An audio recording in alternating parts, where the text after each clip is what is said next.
Shalom, estimado grupo, qué bueno que están con nosotros una semana más. Bien, esta semana tenemos, Bezrat Hashem, el estudio de Berashat Tetzaveh, y en esta sección vamos a estudiar lo que nos toca de el Keter para esta semana. Bien. ¿Cuál sección vamos a ver? La vamos a poner aquí también para que la tengan. Estamos en el libro de Hillel, vamos a estudiar esta semana del capítulo 18, versículo 15, hasta el capítulo 20, versículo 26. Ajá. En esa sección tenemos un pasaje muy famoso, de hecho sí muy famoso. Hay un hombre rico que se acerca a nuestro santo maestro y le hace la siguiente pregunta. Ajá. Una pregunta que debemos de recordarla. Es esta y dices, ¿qué haré para heredar la vida eterna? Está en el capítulo 18, versículo 18. A lo que nuestro santo maestro responde de una manera tajante. Y le expone la idea judía, que por supuesto emana de la Torá, y es la siguiente. El cumplimiento de los preceptos, los mandamientos divinos, son una evidencia de la fe en el Creador. Vamos a escribirlo aquí. ¿Ah? Ok, entonces vamos a poner de este lado. Mandamientos son una evidencia de la fe en el Creador. ¿Por qué? Es que, ¿por qué motivo cumplimos cada uno de los preceptos? ¿Cuál es el motivo de cumplir los preceptos? Y es simple y llanamente que Hashem nos los ordenó. Creemos en Hashem como el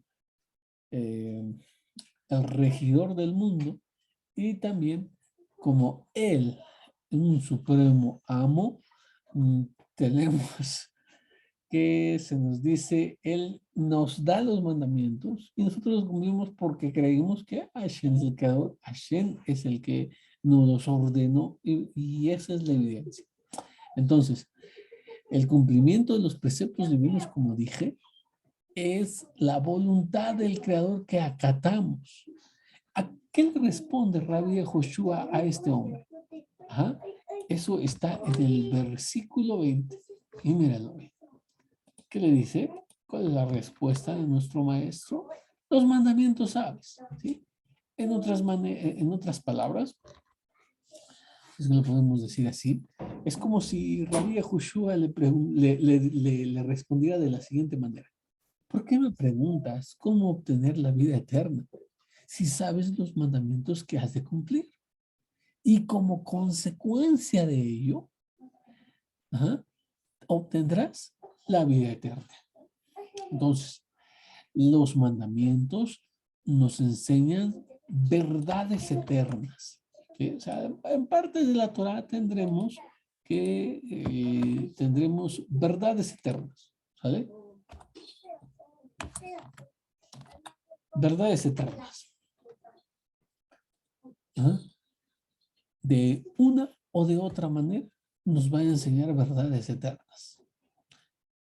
Nos ayuda a rectificar cualidades. ¿Ah? Tenemos cada uno de nosotros cualidades positivas y cualidades negativas. ¿Ah? ¿Qué hace la Torah? Es ayuda a rectificar las cualidades negativas a la vez que fortalece las cualidades positivas. Nos muestra la verdadera forma, la forma de pensar, pero con emet, con la verdad. O sea, nos enseñará a pensar en base a la verdad. También nos enseñará el comportamiento correcto en todas las áreas de la vida. Ya estamos yo también aquí. Nos enseñará el correcto comportamiento para todo, en todas las áreas de nuestra vida.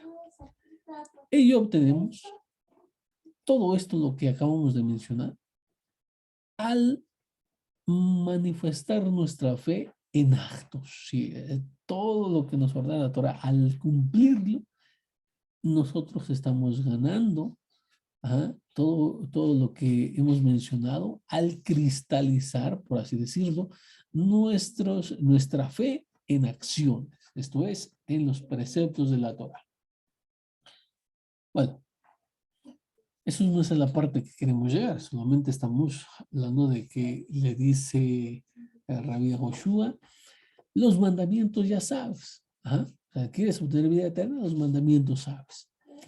Bueno, entonces, este hombre, que es un hombre rico, al verse respondido de esta manera, va a manifestar lo siguiente. Vamos a escribirlo también aquí. Aquí. Va a manifestar esto. Va a decir, no, todo lo he guardado desde mi juventud. ¿A qué se refiere con esta respuesta? Y como dije, es a donde queremos llegar.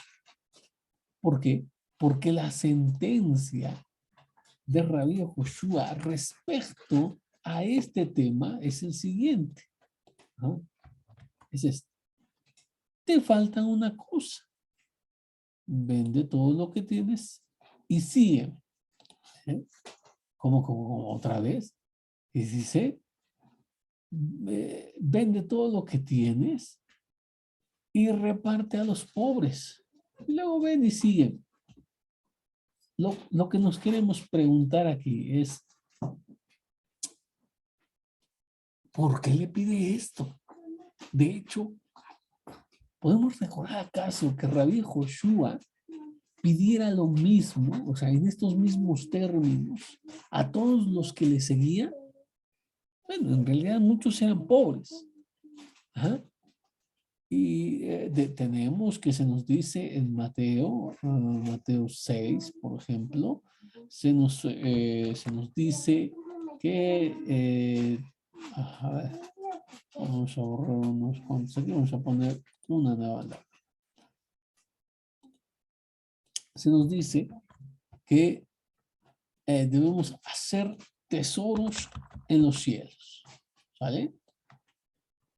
Solo encontraremos un pasaje que podemos llamar, que tiene un cierto paralelo a nuestro pasaje, y es en el mismo libro, no en Mateo. Esto es un dato importante. En nuestro mismo libro, o sea, en Hillel, pero en el capítulo 12, versículo 33, nos dirá lo siguiente. Vended vuestros bienes, así dice, vended vuestros bienes y dad limosna. Bueno, aquí la traducción le pone limosna, ¿no? Den caridad. Haced bolsas que no se deterioran, un tesoro inagotable en los cielos, donde no llega el ladrón ni la polilla. Bueno, entonces tenemos un cierto paralelo, pero recordemos que esto de vender los bienes le está hablando a una comunidad que es pobre. Estamos hablando de Hillel, ¿sí? Porque el libro de Mateo está dirigido a una comunidad rica. Bueno, como fuera, solamente tenemos esa parte donde se habla de vender los bienes y darlo en caridad. Pero seguimos con la pregunta. ¿Por qué Rabbi Joshua le pediría a este hombre rico vender todo lo que tiene, darlo a los pobres y luego seguirle? ¿Cuál es el motivo? Porque no es la regla, o sea, no es que siempre Rabbi Joshua pidiera esto a todo el que le quisiera seguir. No. Entonces estos son casos excepcionales, son casos particulares que no deben de tomarse, repito, como la regla. Ahora, entonces, ¿cuál es la respuesta? Y creo que es lo que ya expusimos en base a su respuesta del joven. ¿Por qué? Porque él nos dijo de la siguiente manera. ¿Sí? Él nos dijo así. Él,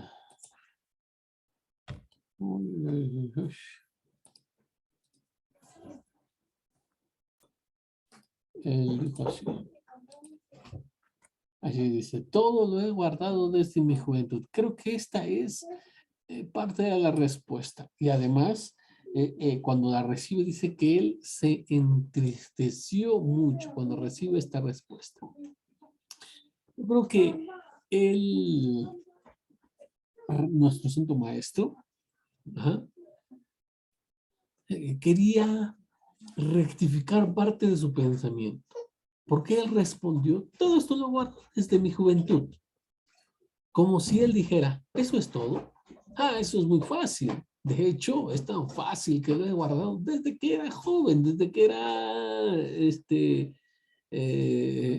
muy pequeño. En este caso, podría estar diciendo como, si lo guardé en la etapa donde abundan los deseos pasionales, en la que tenía una mente juvenil, ajá, que ni es cauta ni es prudente, en ese momento yo lo guardé.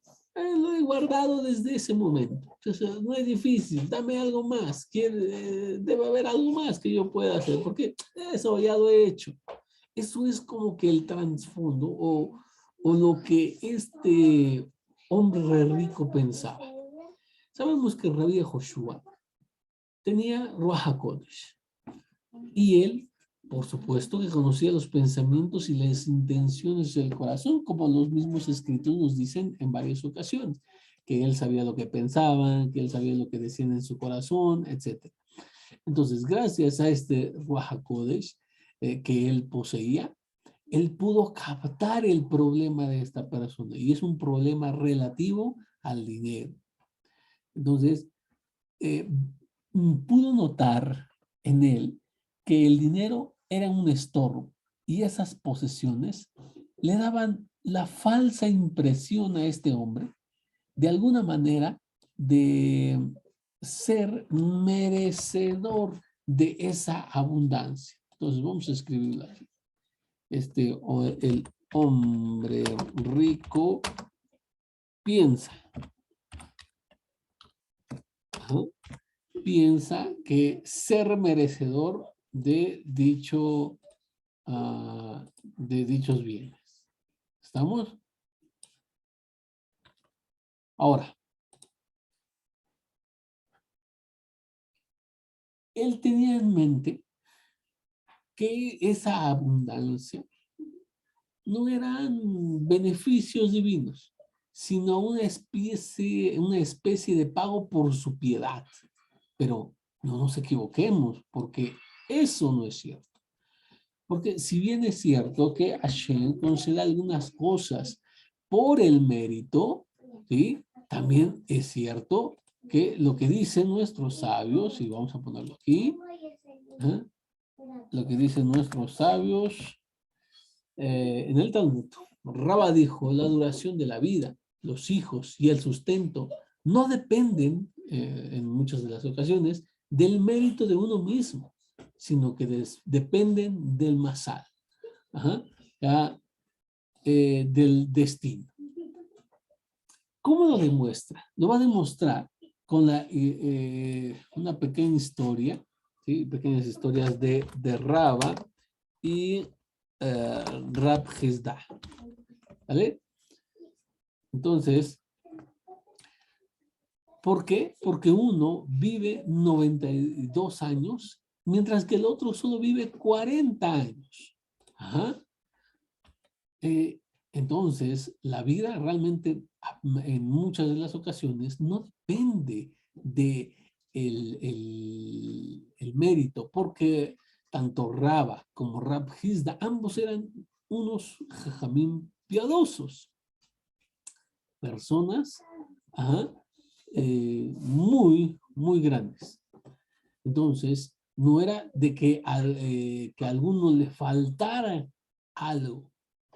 También nos cuenta ahí la Gemara que Rab Hizda, que la casa de Rab Hizda era tan rica que incluso sus perros eran alimentados con pan de trigo.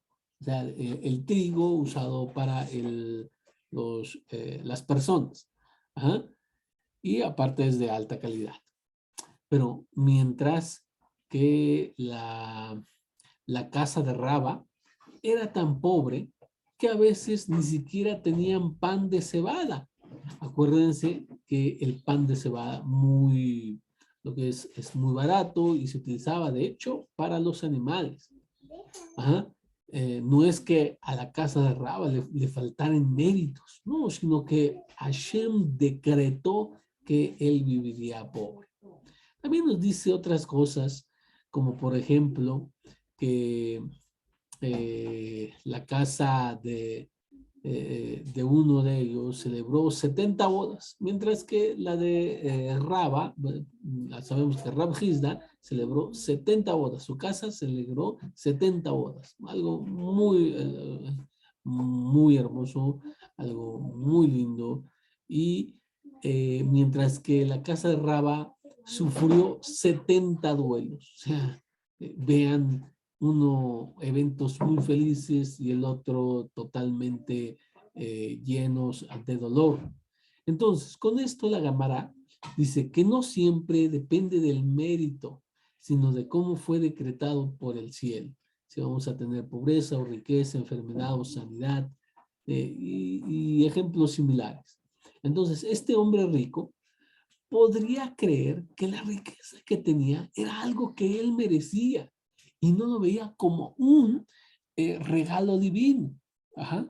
Ahora, en nuestra sección, vamos a saltar, vamos a brincar un poquito adelante. En nuestra misma sección de estudio tenemos a otro hombre rico. ¿Ah? Tenemos a un segundo hombre rico. Y aquí vamos a ponerlo. Y aquí dice Hillel 19.2. Había un hombre llamado Sakai. Ajá. Era jefe de publicanos y rico. Nótese bien. Es una persona rica. Aunque también debemos hacer notar que era jefe de publicanos. ¿Vale? Esto es lo que le daba la posición y la riqueza. Sin duda, este Sakai era un hombre, normalmente es traducido como saqueo. Este hombre sin duda tenía una situación igual con el dinero, que fue capaz de hacerse un cobrador de impuestos. Recuérdense que las grandes familias no hacían el trabajo sucio de estar recolectando el dinero, sino que empleaban, y en estas ocasiones también empleaban a judíos mismos para que ellos fueran con sus hermanos judíos a cobrar. Muchos de ellos no solamente cobraban lo que el impuesto pedía, sino que además pedían para ellos. O sea, era una especie de extorsión. ¿Sí? Presionaban a los suyos, e incluso extorsionando, robando a sus hermanos judíos. Por eso es que los publicanos tenían tan mala fama dentro de los escritos. Ahora, entonces, cuando este hombre llamado Sakai recibe a nuestro santo maestro, va a cambiar a raíz de al escuchar el mensaje que predicaba él, que es a saber, la Teshuvah. Y Sakai hace una declaración impactante, pero de verdad impactante. Aquí lo tenemos, vamos a ponerlo aquí. ¿Sí? Aquí. Y esta es, que dice, está en Hillel capítulo 19, versículo 8. Sakai, puesto de pie, dijo al maestro, daré, Señor, la mitad de mis bienes a los pobres, y si en algo defraude de alguien, le devolveré el cuadro. Bien, entonces, ¿por qué aquí a Rabí Joshua no le pide a Sakai que dé lo mismo, o sea, que dé todos sus bienes, sino que, pero espérense, él dice algo aquí vamos subrayado, y dice, daré la mitad de mis bienes, y no porque todos, ajá, y luego termina con lo de devolver el cuádruple a los que haya defraudado. Bien, ¿y por qué las diferencias? Bueno, en primer lugar, como dije, no se le pide dar todos sus bienes. ¿Por qué razón? Bueno, en primer lugar, es que él se arrepintió. ¿Ya? Él hizo teshuvá y él mismo se desprendió de la mitad de sus bienes, demostrando con ello que el dinero no era el impedimento. ¿Ah? Entonces salió de él. Aquí Rabbi Joshua no le pide a él, sino que él mismo lo hace. Y estaba dispuesto, como dijimos, ahí acabamos de leer, a cuadruplicar lo que había defraudado. Entonces, nótese aquí que él dice, ha defraudado. ¿Y por qué no da todos sus bienes? Porque él sabe que ha defraudado y necesita parte de ese dinero para devolver con creces, ajá, a los que ha defraudado. Entonces, por eso no da todo su dinero, sino que se queda con una parte porque, digamos, un cálculo mental en el que podemos ver que también había defraudado a muchas personas, de modo que en ese pequeño cálculo mental dice que le bastará con la mitad de sus bienes para el poder devolver, ajá, al 4 veces. Bueno, Hashem sabe si tenemos problemas o no con el dinero. Y esto es el pan de cada día en nuestros días. ¿Ah? Debemos reflexionar en nuestros actos y seguir el ejemplo de Sakai, que dejando al lado las riquezas, ¿ah? Que pueden ser legítimas o ilegítimas, ¿ah? Lo peor sería todavía ilegítimas, que deja estas riquezas para poder entrar al reino. Y también debemos de aprender del primer joven rico, quien equivocó su pensamiento creyendo que él merecía algo por sus actos, diciendo como que Hashem, tú me debes dar, tú estás obligado a hacer porque yo estoy cumpliendo. Y esa no es la mentalidad. Todo es un regalo divino. Hashem, eh, Hashem sabe también, decretó a quién podrá ser rico y quién será pobre. Eso escapa a nuestro finito conocimiento y no le podemos buscar una razón y decir, bueno, esto es justo o injusto, porque somos seres muy pequeños en comparación con el Eterno, minúsculos. Así que reflexionemos en estas lecciones al comparar a dos hombres ricos, porque hay de rico a rico. Uno que creía que era un pago el que tuviera estos bienes y el dinero, y otro que se dio cuenta que había errado en temas de dinero y al hacer teshuvá se desprendió de él mismo. Bien, entonces los dejamos con esto. Nos vemos la próxima semana.